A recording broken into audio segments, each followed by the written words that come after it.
Recording now, and then when we're ready to go, we'll do start broadcast, and then we'll hit. The broadcast is now starting. All attendees are in listen-only mode. No, we're good. Welcome and thank everyone for joining us this afternoon for our Wake Up to Teen Drowsy Driving, Don't Send Them Back to School in Debt webinar. We have a few quick housekeeping reminders as we begin the webinar. All participants are currently muted. If you have any questions, please use the question box in the control panel for GoToWebinar, and we will answer as many as we can at the end of the session. Should you have any issues during the webinar, please use the chat feature. NTSB staff will be monitoring, and we will help as we can. And you can also email safetyadvocacy@ntsb.gov should the chat not work for you. At the end of the presentations, the slides will also be made available. My name is Stephanie Shaw, and I am a safety advocate at the National Transportation Safety Board, and I will be serving as the moderator for our webinar this afternoon. Motor vehicle crashes are a public health epidemic in the United States, with fatigue being a leading contributor to those crashes. Research shows that young drivers, those aged 16 to 24, are at the greatest risk for being involved in a drowsy driving crash. As we begin a new school year and as demands on teenagers' schedules increase, it is easy for sleep to fall off the priority list. When young people do not get enough quality sleep, they begin to accumulate sleep debt. Sleep debt can increase the risk that someone drives drowsy and gets involved in a crash. Additionally, lack of sleep can lead to other high-risk behaviors that could cause a crash or increase its impact should a crash happen, such as texting while driving, drinking and driving, and not wearing a seatbelt. The NTSB has seen the tragic results of drowsy driving and is very concerned with the risks of a fatigued teen. So in March, the NTSB issued a safety alert to raise awareness about drowsy driving among young drivers. In this safety alert, we identified ways that young drivers and parents can help to prevent drowsy driving, including making sleep a priority, creating a good environment for sleep, and advocating for later school start times. We are happy to have with us today Dr. Jana Price, Dr. Merrill S, and Nurse Terry Cralle to address this complex and important issue. Dr. Jana Price is a senior human performance investigator with the NTSB's Office of Highway Safety. Dr. Price also serves as an NTSB subject matter expert in human fatigue.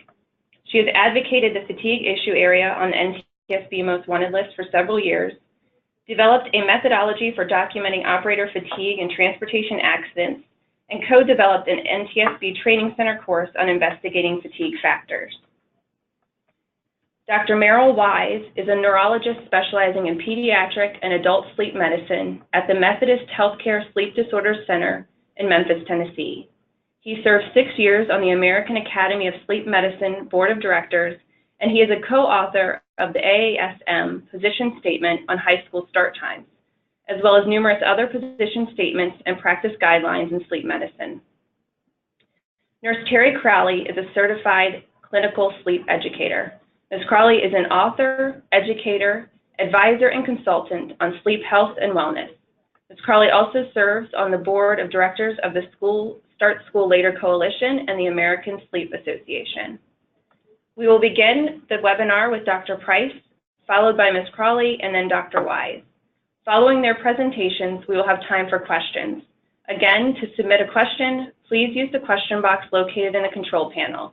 Staff from the NTSB will be monitoring at the end of the presentations. We will endeavor to answer as many questions as we can.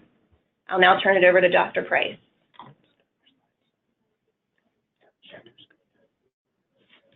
Thank you, Stephanie.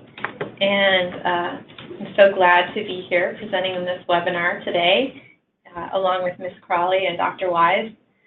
I'll just wait for my first slide to be active, and then I'll get started. So Stephanie mentioned my professional background at NTSB. I've been an accident investigator here for 16 years and a researcher, and I've been working on drowsy driving crashes pretty much that entire time not only in the highway mode, but aviation and across the modes. But in addition to that, I am a mom. These are my kiddos. I have a teenager, a 13-year-old, a 10-year-old, and an 8-year-old. We were at the Grand Canyon actually 3 days ago. So I'm recovering. I'm sad that summer vacation is over, and 2 of my 3 kids went back to school today. So the timing of this webinar is very appropriate, I think, as many young people are heading back to school and thinking about what it's going to be like to adjust to the school schedule. And for some people that means early sports, and other people that means late night studying. So the timing is great. I'm going to talk about drowsy driving risk, crash risk, and speak about a few crash investigations that NTSB has done over the years that involve drowsy driving, and then end talking a little bit about the ways that drowsy driving or fatigue and sleep loss can affect performance. And I know that Ms. Cralle and Dr. Wise will go into more details about the importance of sleep and good sleep habits. So I'll just start out by mentioning a few statistics just to give you a sense of the problem, and I know Stephanie alluded to some of these.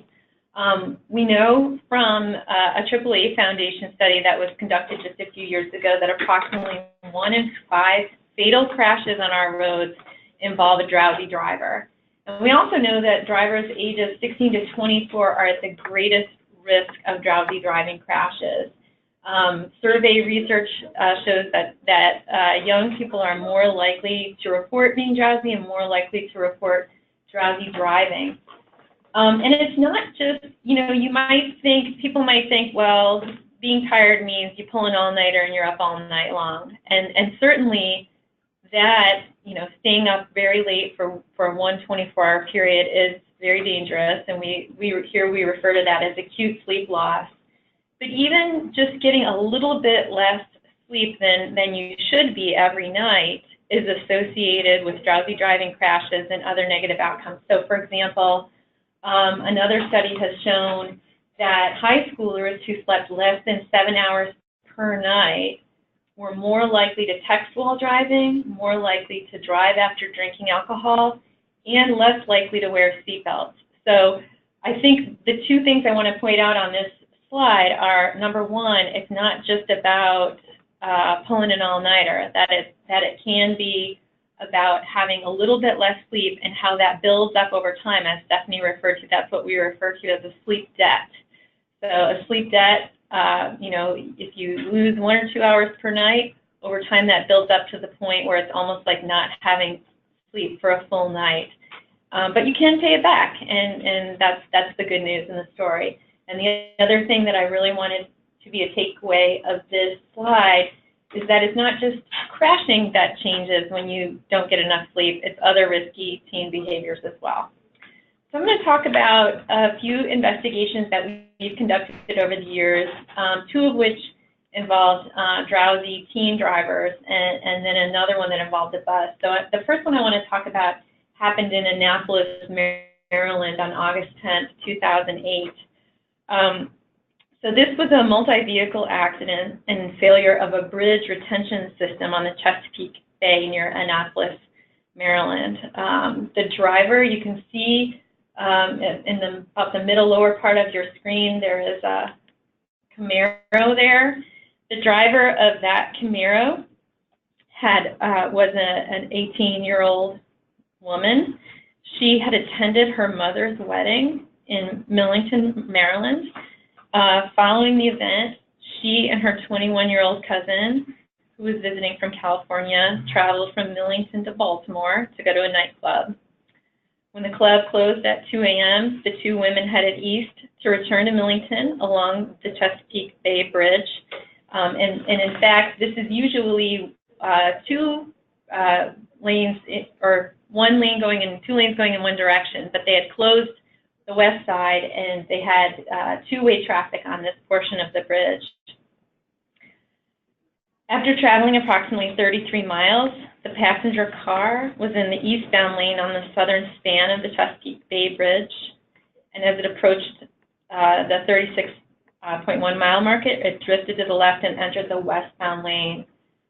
At the same time, there was an oncoming tractor trailer. So you can see that they collided, and the tractor trailer ended up going through the bridge gate and over into the Chesapeake Bay.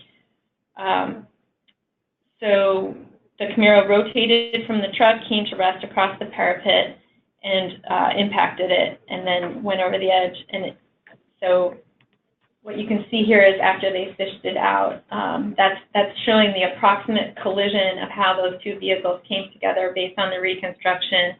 The Camaro had crossed over the center line, struck the left front bumper of the tractor, and deflected away. In this case, the truck driver sustained fatal injuries, and the Camaro driver serious injuries, and the passenger minor injuries.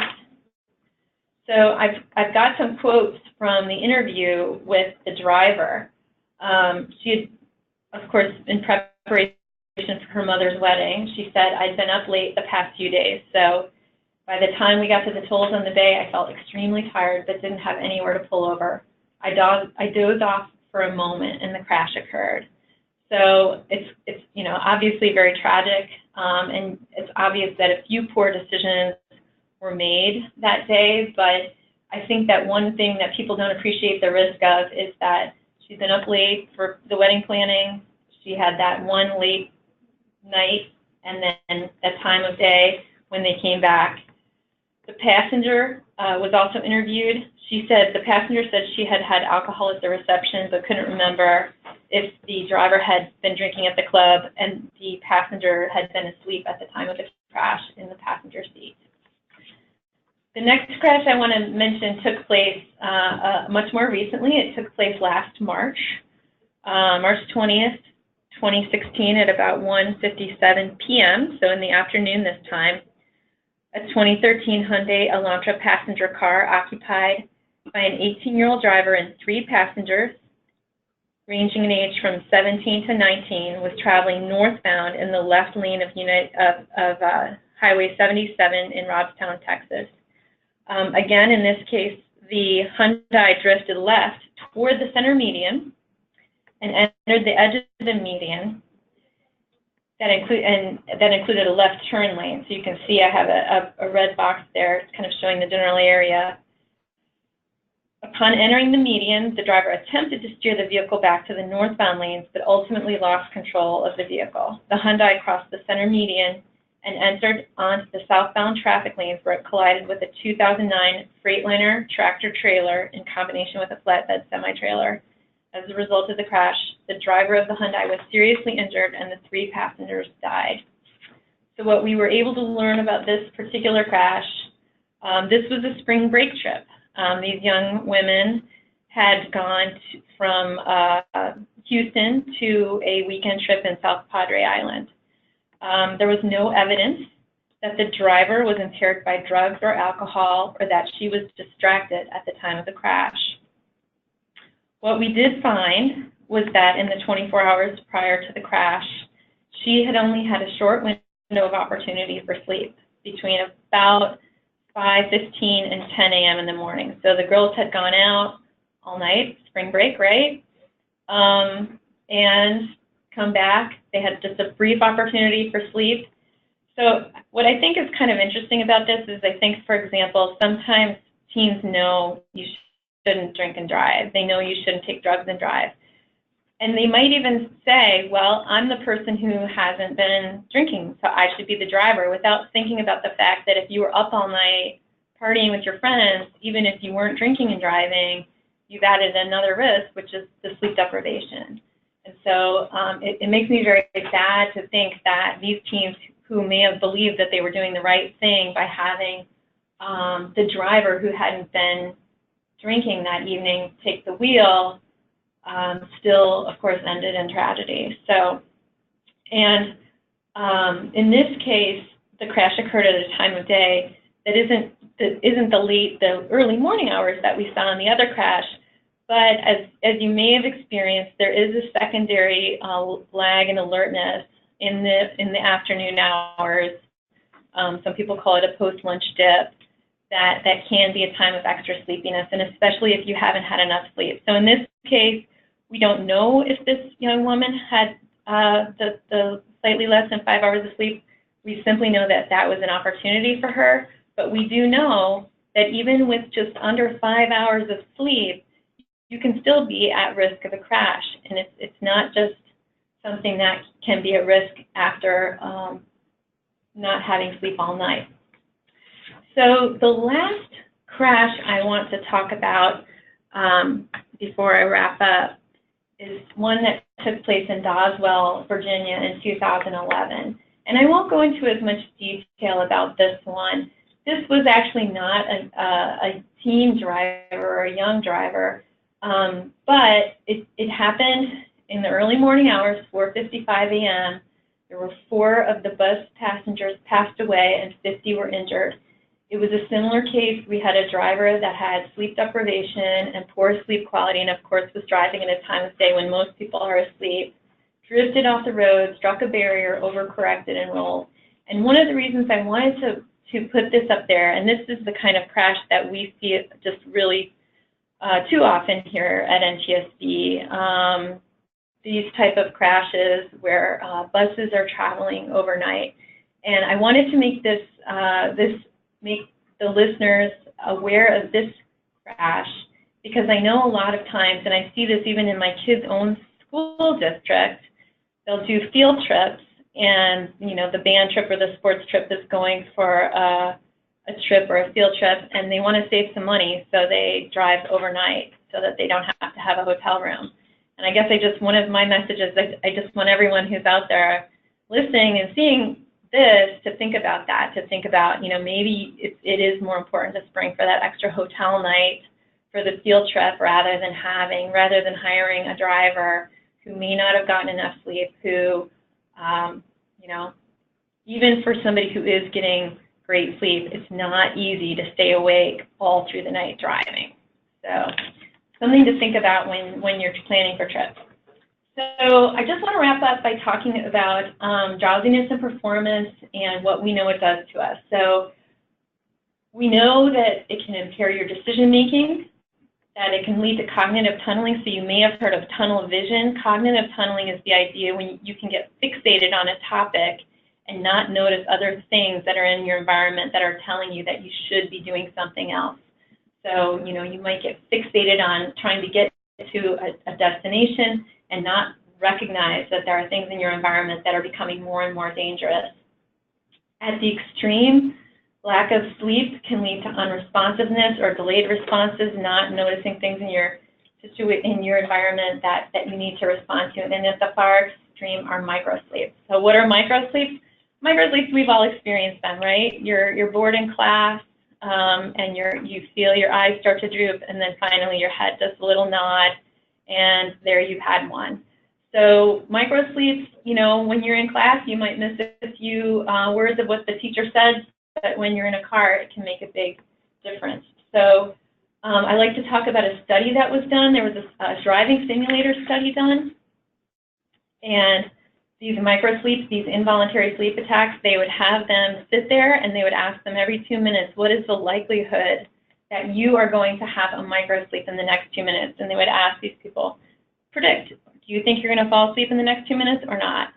How good of people are people at that? Think about it. Do you think you could predict how likely it is in the next 2 minutes that you will fall asleep? Well, the answer is people were not very good. Studies showed that about half, or 55% of people, were able to predict when they were going to have a sleep onset. So that means that almost half of them, 45%, said, no, I'm not going to fall asleep in the next 2 minutes, and then proceeded to do so. So I think that shows that if you haven't had enough sleep, you need to make those decisions early before you get in an environment where that microsleep can hit you. Because what happens when a microsleep hits? How far can a car traveling 60 miles per hour go during a 3-second microsleep? Quite a ways, about 264 feet or 15 car lengths. So if you think a 3-second microsleep isn't a big deal, you really need to think again and realize that it can happen to you. So what can you do? And this this is my basically my last slide, and I won't spend too much time here because I know that Ms. Cralle and Dr. Wise are going to talk about all the things that young people can do, but make sleep a priority. Adolescents need more sleep than adults. 8.5 to 9.25 hours is what some say that adolescents need. Sleep at night. I know that sounds like kind of common sense, but not everybody does that, and that's when your body is programmed to be asleep. Don't fragment sleep. And for, I think, many young people, that means the phone. Don't sleep with your phone. Don't have things in your sleeping environment that can interfere with your sleep. Try to have sound sleep that's not distracted.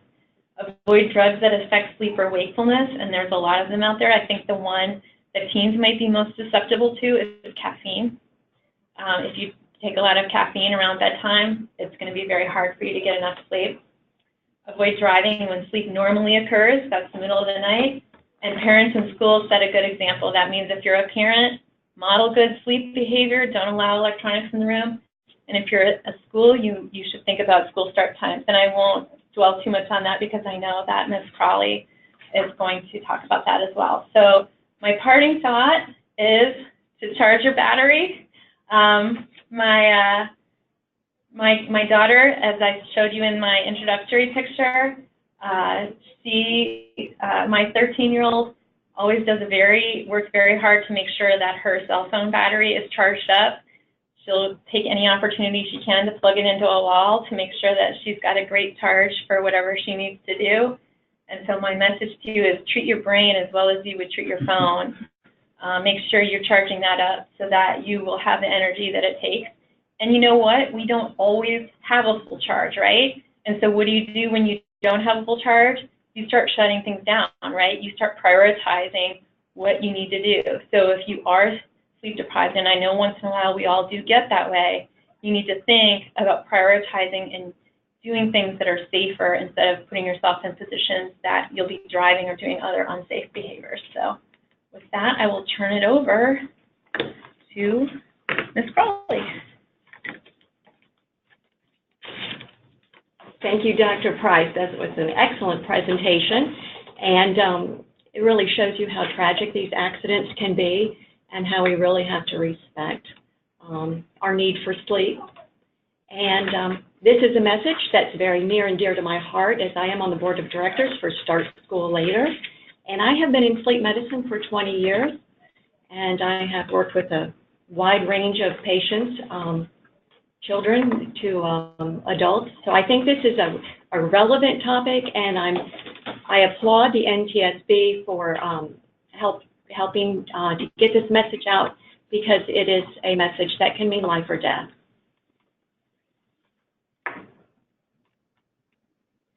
Insufficient sleep has serious effects on adolescent health, safety, and quality of life.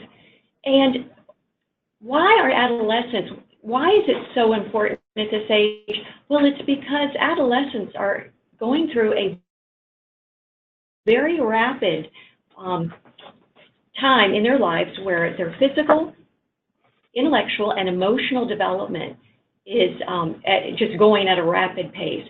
So this is a crucial time, and it really warrants our close attention and our efforts to protect the health, safety, and sleep of our teenagers.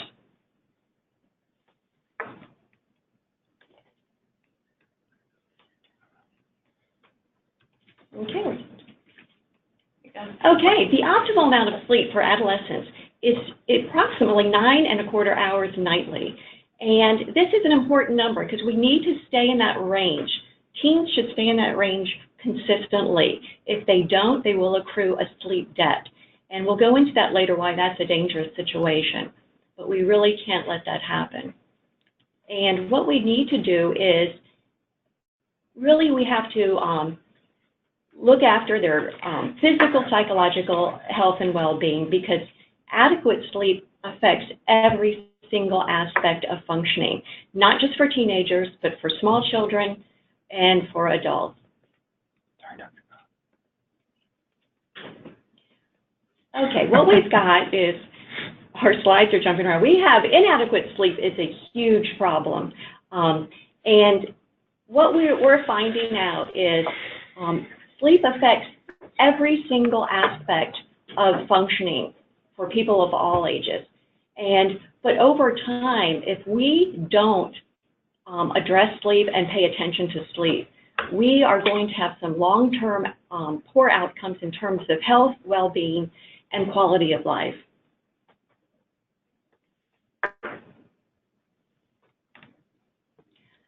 One of the most important messages I want everyone to take away today from our webinar is that sleep is a biological imperative.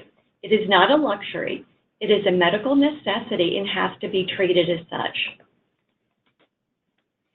Adolescent sleep is unique in several ways.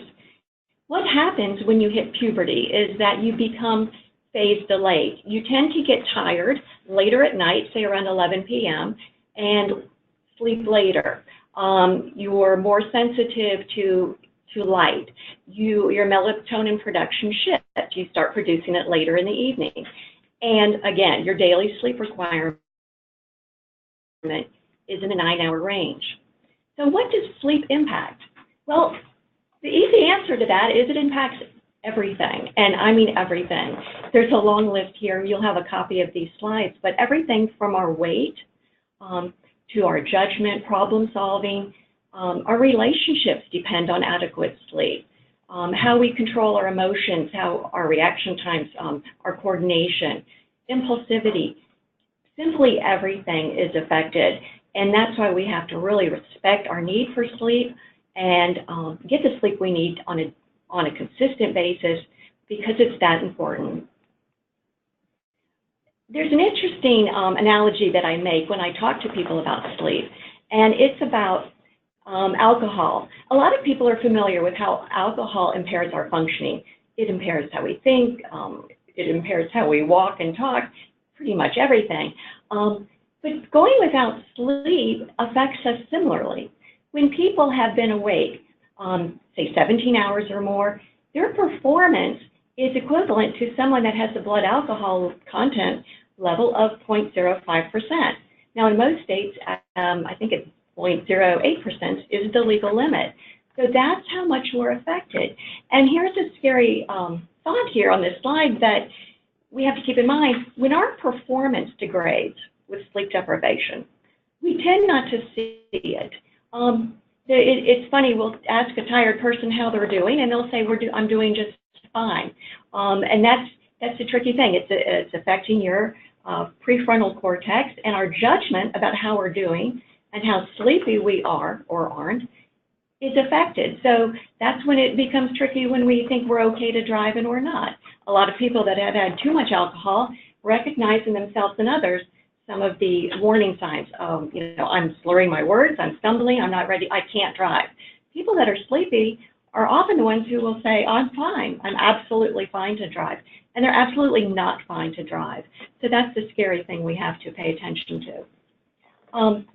Like I said, sleep deprivation is detrimental at all stages of life, but especially in adolescence. There are severe consequences that affect adolescent morbidity, mortality, and quality of life. So this age group, to me and to all the sleep researchers out there, is especially vulnerable, and that's why we want to educate this age group considerably to save lives and to protect their health and well-being. So we know they're at risk because they have this circadian rhythm disruption. Another huge risk factor, and one that we're really trying to reverse now, are the early school start times. Asking a student to be awake, waking a student up at 7 a.m. is like waking an adult up at 4 a.m. That's what their circadian shift does. We're expecting them to be at bus stops in the dark early. They're tired, they're not thinking clearly. It's all a recipe for disaster in so many ways. Or if they're behind the wheel of a car, their judgment, their problem solving, all the things that we saw on the previous slide, they're all affected by a lack of sleep. A lot of teens have jobs. They have inconsistent bed and wake times. Technology use is a huge issue, and we have to, as technology is new in our lives, we're going to have to learn ways to manage it so it does not encroach upon our sleep. We have homework issues, extracurricular activities, all these things that teens are dealing with. The last thing they need to deal with is sleep deprivation. This is an interesting model that's used often when we talk about the triad of health. And typically we say exercise, sleep, and diet are the triad of health, or the three pillars of health. But what's interesting is the latest research is really showing us maybe we're a bit wrong on that. And Dr. Matthew Walker said this perfectly, and he said this just a few months ago, that he thought that sleep was the third pillar of health, and he's absolutely wrong. It's the foundation. So we really need to think of sleep in a different context. It's the foundation of health and wellness. Diet depends on sleep. Our exercise depends on sleep. Our emotions depend on it. Our cognition depends on it, and pretty much everything does. I'm going to run through a few medical conditions and health conditions because I want people to know that we need to make a concerted effort to educate young children and teens about sleep, because we want them to develop good sleep habits, not only for safety reasons, but for health reasons. And we want children and teens to be on a trajectory of good health and reaching their full potential and having the best quality of life possible for their entire lives. So let's look at how sleep impacts our health. We know sleep deprivation is associated with a much higher risk of getting diabetes. If a person has diabetes, sleep deprivation will make it much harder to manage. Cardiovascular disease is not simply a disease for older people. It is something that's showing up in our teens now in terms of high blood pressure, high cholesterol levels, and it's associated with sleep deprivation. Asthma can be exacerbated by sleep deprivation.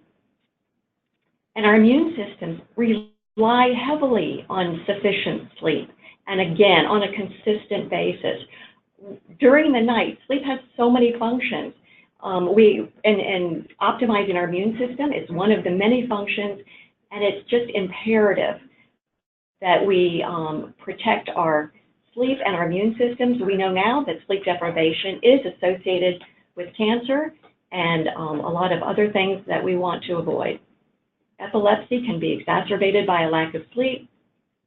Obesity, we have parallel epidemics in the country now of obesity and sleep deprivation affecting everyone in all age groups. But sleep represents an important and independent risk factor of obesity in children and adolescents.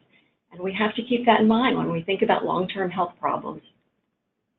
Of course, we have ADHD is related to sleep.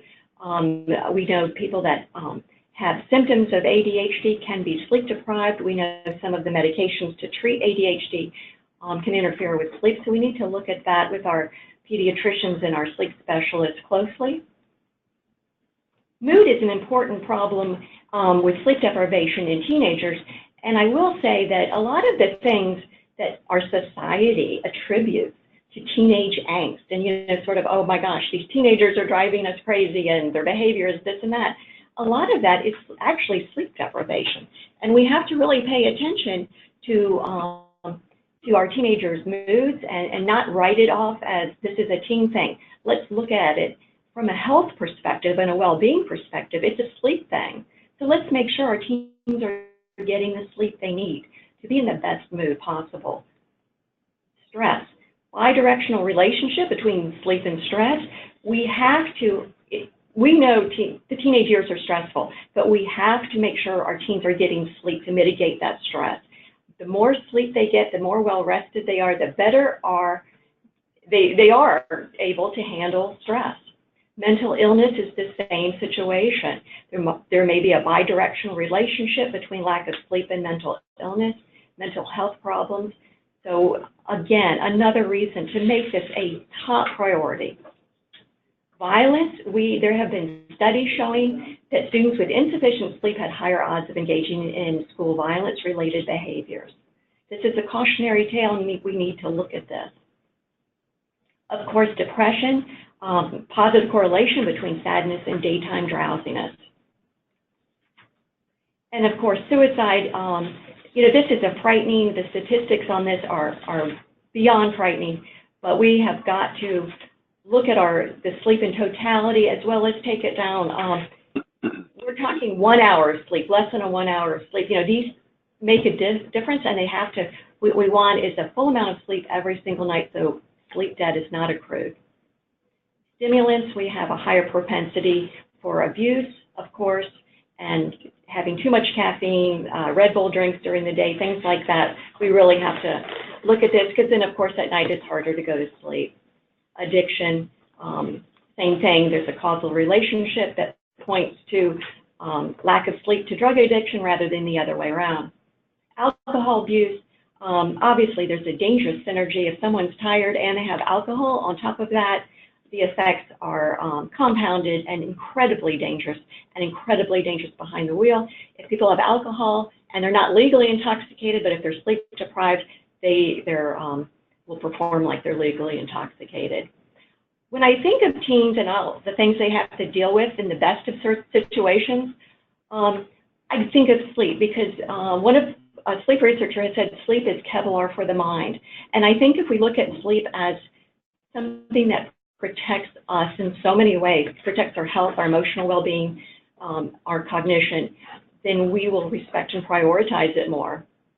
School performance is hugely affected by sleep. There are lots of studies out there. We will have some handouts on some of that information at the conclusion, but a lack of sleep really affects students' performance, paying attention. People can't focus when they're tired. People are unmotivated. A student's outlook is hampered with a lack of sleep. You have to, you know, do they have the energy, the vitality, the interest level? All of these things are affected. And I mean, that's the whole point of going to school. We want, you know, to educate these children. But if we're not protecting their sleep, we can't optimize their education and everything they glean, which in turn means we are limiting their potentials as human beings, as adults. They will not reach their full potential if they don't get the sleep they need to be their very best, to do their best in all situations. Dr. Price touched on microsleeps. I have this slide as well. A brain that's hungry for sleep will get it even when you don't expect it. Again, this is where there's sort of a blind spot in our cognition when we think we're okay to drive and we're not. Microsleep will happen even if you roll down the windows, even if you turn up the radio, it doesn't matter. Drowsy driving laws are in 2 states now, and I think we're going to see more effort made to really look at this as a thing that has to be stopped, and zero tolerance for drowsy driving. And as we educate people, I think we will definitely become more aware of this. One of the most important things I want to get across today is adults. The message, we have to have adults be role models that model healthy sleep behaviors to children. And we can't, if we want our children to develop good sleep habits and to reap the benefits of sufficient sleep, we have to be good role models. So by delaying school start times, we can definitely help our teenagers avoid sleep deprivation and all the problems that come with that. There are too many teens now that are sleep deprived. We've done the research. It's been established. We're going to provide sleep strategies for adolescents. You'll be able to see this slide at the conclusion. So let's teach sleep. Making sufficient sleep a personal, a family, a classroom, and workplace value can save lives. We must give adolescents the opportunity to live their best lives possible. Thank you, Ms. Cralle. And now we will turn it over to Dr. Wise. Thank you so much. I want to thank the NTSB again for sponsoring this webinar, and also my co-presenters, Dr. Price and Dr. Cralle, for the excellent job they've done with covering really essential and important information. It makes my job much easier. I am a practicing sleep medicine physician, and if it was not already apparent to our listeners from the earlier presentations that healthy sleep is an absolute necessity for good health, I hope to drive that point home further. We know that healthy sleep requires not only an adequate duration of sleep, but also appropriate timing period, good quality of sleep, regularity or consistency of the sleep period, and the absence of sleep disturbances or disorders. The American Academy of Sleep Medicine has been very concerned and interested in the healthy sleep of teens, and a consensus-based statement was produced in 2016, which was drawing both upon the medical literature, but also the experience of sleep experts. And this statement indicated that teenagers should sleep between 8 and 10 hours per 24 hours on a regular basis to promote optimal sleep.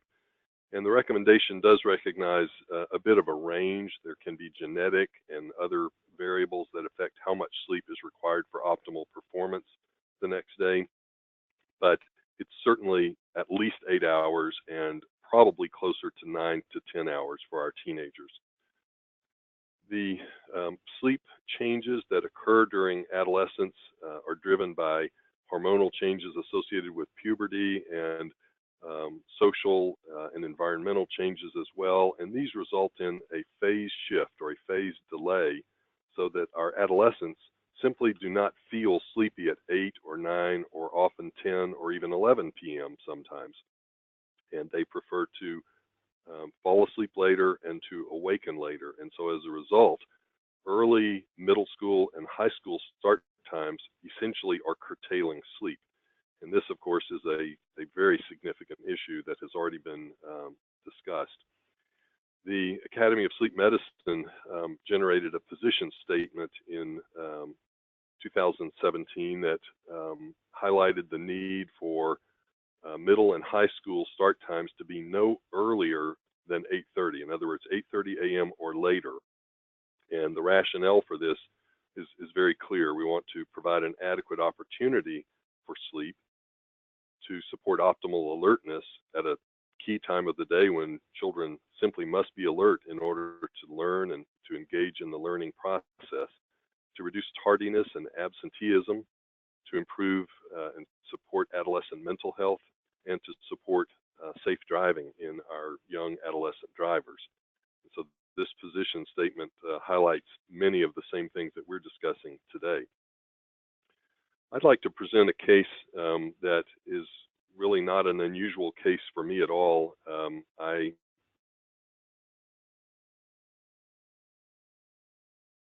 deal with excessive sleepiness every day, and it is very clear to me as a practicing sleep medicine physician that we are engaged in fighting an epidemic of sleepiness.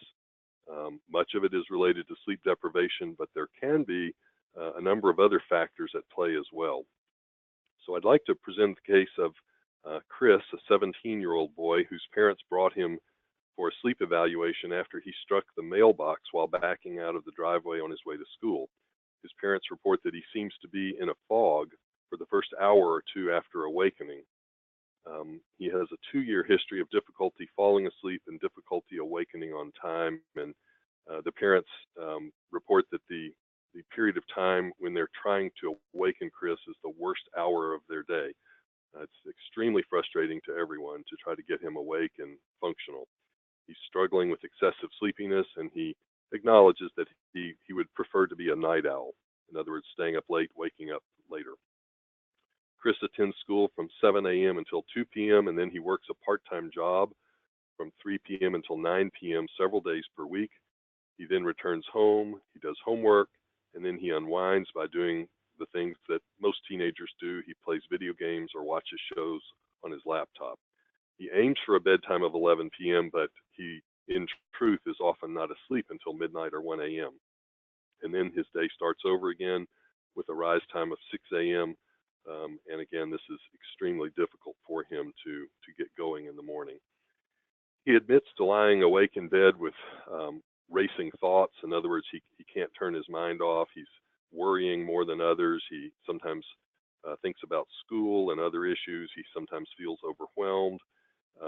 These are things that obviously could suggest anxiety or possibly a mood problem. Chris also snores habitually, although the parents have never observed any frank apnea or gasping sounds during sleep. He often has allergic rhinitis, a stuffy nose, but he's otherwise healthy. He is overweight, but he's not obese at this point.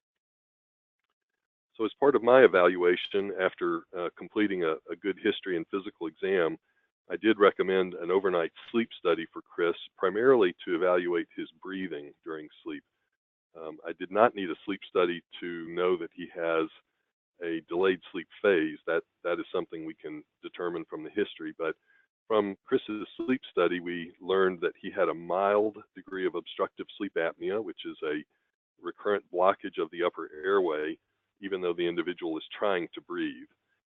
Fortunately, his degree of sleep apnea was mild, and it was very positional. And what we mean by this is that it was present mainly when he slept on his back, and it was abolished when he turned to his side or in the prone position. So my diagnoses at this stage were mild obstructive sleep apnea, often positional, a circadian rhythm sleep disorder, the delayed sleep phase type, and this is by far the most common type in adolescents, inadequate sleep hygiene, which means that he was doing things that work against good sleep and avoiding things that could have helped improve his sleep. And then I had concerns that Chris might have an anxiety disorder.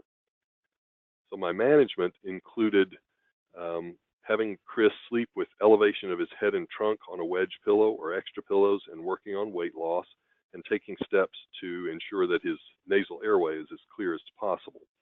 With regard to the delayed sleep phase, we introduced a number of sleep hygiene concepts to help improve Chris's ability to prioritize his sleep and therefore improve the duration of his sleep. I emphasize the importance of a consistent sleep-wake schedule, and this includes not oversleeping for hours and hours later on the weekend, because this simply perpetuates the pattern of then staying up late the next night. That we want a consistent bedtime and rise time 7 days and nights per week to the greatest extent possible. We also introduced treatment with melatonin several hours before bedtime in an effort to address the delayed sleep phase. I considered referral for cognitive behavioral therapy to address Chris's anxiety and insomnia, and this is an evidence-proven, evidence-based therapy that is quite effective for addressing anxiety as well as insomnia. And then we emphasize the importance of close follow-up, both to assess response to the original treatment plan, to reinforce and solidify the gains that Chris made, to modify treatment as needed, and to monitor for the appearance of new problems. The key concepts that I want to emphasize from this presentation are that many adolescents have excessive sleepiness related to inadequate sleep hygiene and or the delayed sleep phase. We know that this is very common, but it's also important to note that some adolescents with excessive sleepiness also have medical sleep disorders that require a sleep evaluation.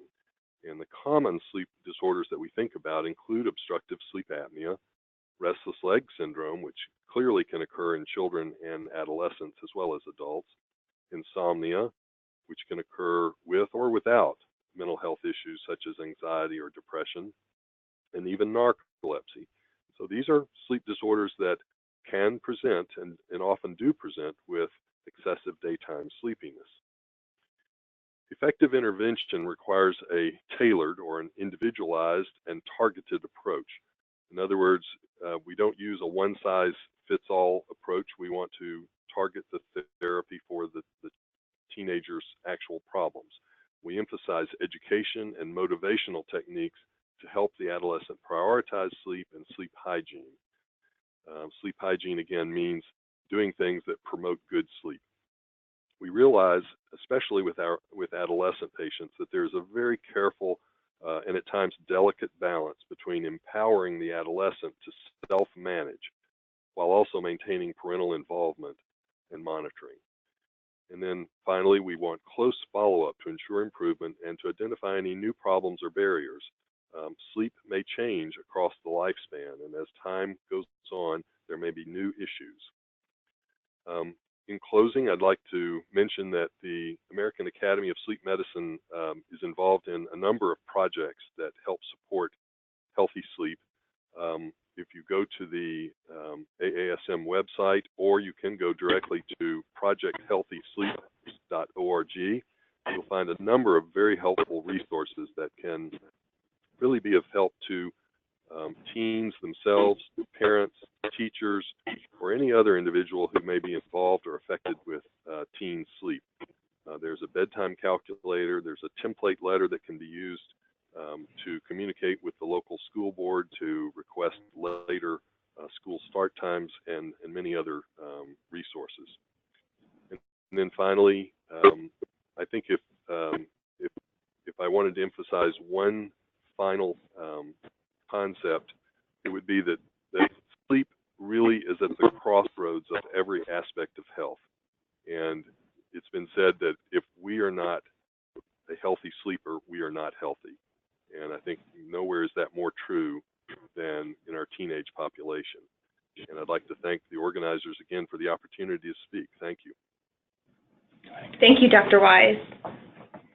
We have a few questions that came in, and I will open it up to any of the presenters to address the questions.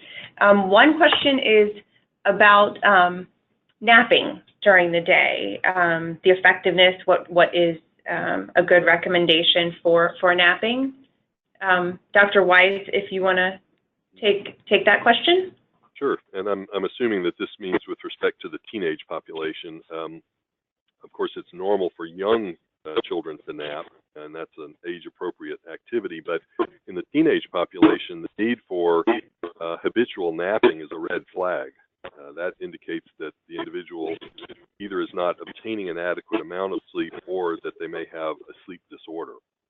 And what happens all too often is that the napping occurs in the late afternoon or early evening, and that can serve to further delay sleep onset that night. And so, in general, habitual napping in the afternoons in the teenage population should be viewed as a red flag. Okay, great. Thank you very much. We have another question where, to get a little bit more into the terms of sleep debt, the question is, we talk about making up sleep during the weekend, and why is that a problem or not an effective approach to addressing the sleep debt problem?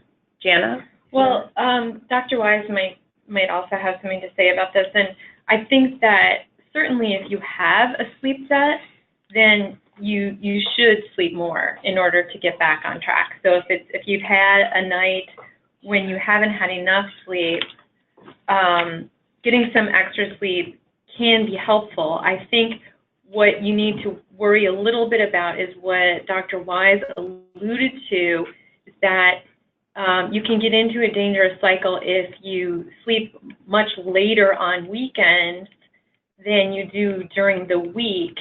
You can effectively shift your sleep cycle. It's almost like you've probably heard of a jet lag when you move, from one time zone to another.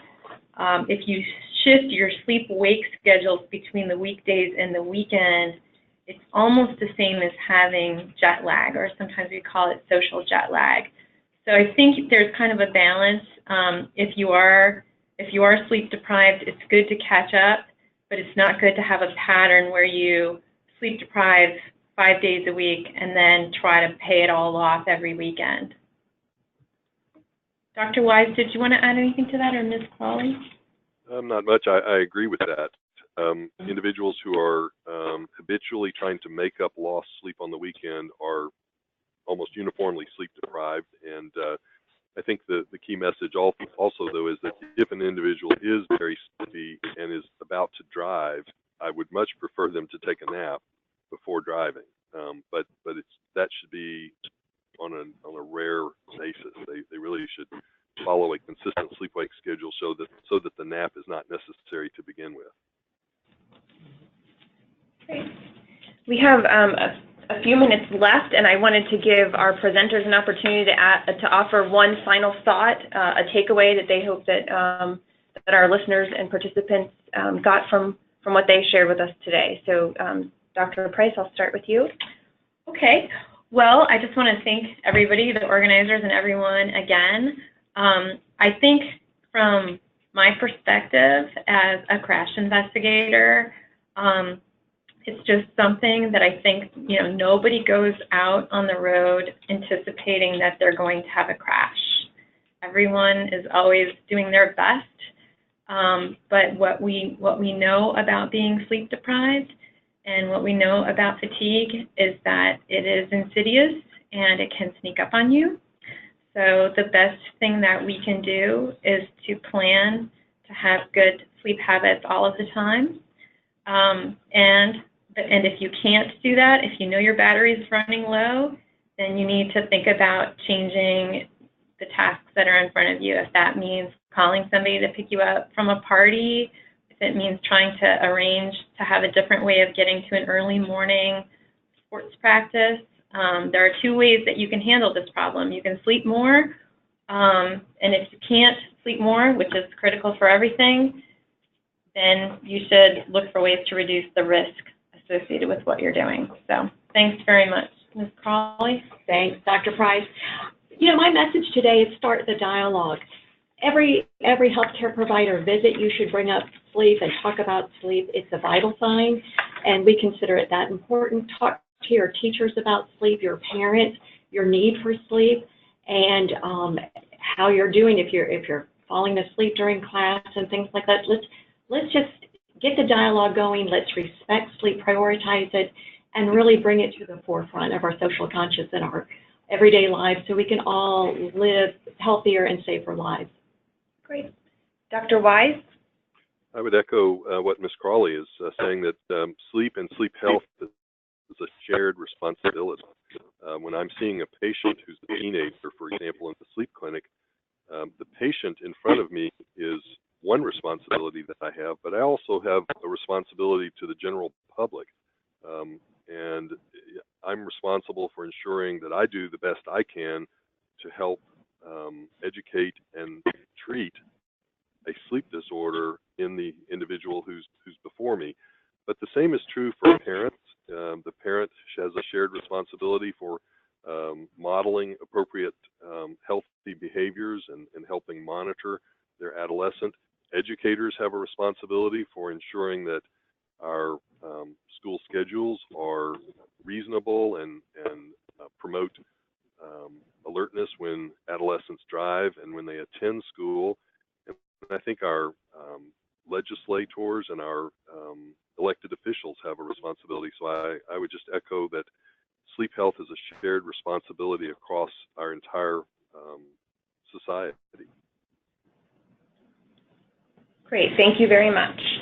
As we close, I want to thank Dr. Wise, Dr. Price, and Ms. Cralle for joining us today, and thank everyone who joined us online for this very important discussion. Working together, we can raise awareness for this life-threatening issue and prevent teen drowsy driving crashes. It is a safety concern not just for our teens, but for the entire community. This webinar has been recorded, and we will make it available for future viewing. Later this week, we'll send an email to all who participated with the link to the webinar, and we'll announce its availability also on social media. We encourage everyone to follow NTSB on Twitter, Facebook, and Instagram, as well as Start Schools Later and AASM. And if you have any additional questions or would like additional information, please email safetyadvocacy@ntsb.gov.